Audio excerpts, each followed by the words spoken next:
right in the heart of Delhi, there's this massive iron pillar that's been standing for over 1,600 years. It's been hammered by monsoon rains, baked in the scorching sun, and yet it holds a secret that has just baffled scientists for centuries. It simply doesn't rust.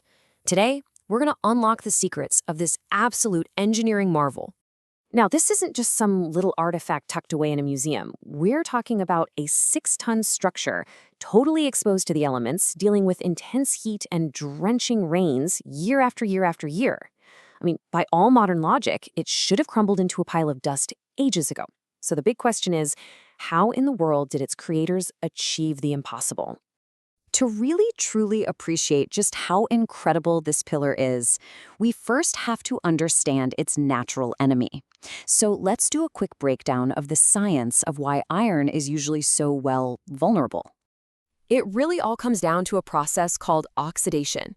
You see, when iron meets the basics, oxygen in the air and a little bit of water or moisture, a chemical reaction kicks off, and that creates a whole new compound, iron hydroxide. Of course, we know it better as rust. And here's the thing, this is a relentlessly destructive cycle. The rust that forms is porous and brittle, which means it just flakes right off. But when it flakes away, it just exposes a fresh layer of iron right underneath. And what happens then? Well, that rusts, flakes away, and on and on and on. It's a process that literally eats the metal from the outside in until there's nothing left. So, how did the Delhi pillar manage to break this cycle of decay? Well, the answer is in a secret ingredient, a chemical choice that goes against pretty much everything we do in modern metallurgy. And this is where things get really interesting. In modern steelmaking, we work incredibly hard to remove phosphorus because it can actually make the metal brittle.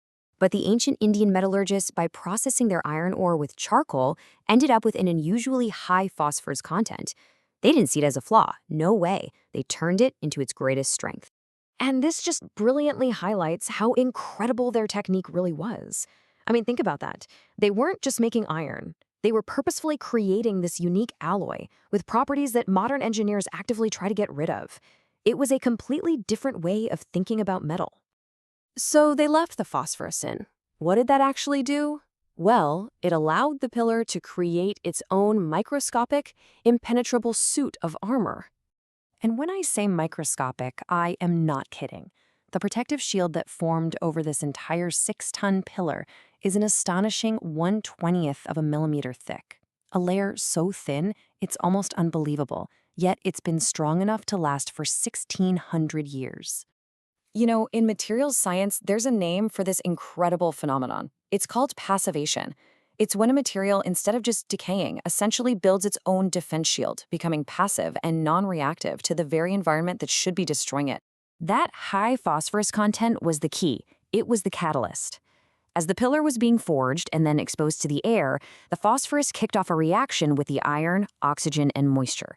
And what it created was this ultra-thin, non-porous film called Misawite. You can think of it like a nanoscale force field, just permanently sealing the pure iron inside away from the elements. But wait, that's only half the story. A chemical shield is brilliant, for sure, but it's pretty useless if the structure itself is full of cracks and weaknesses, right?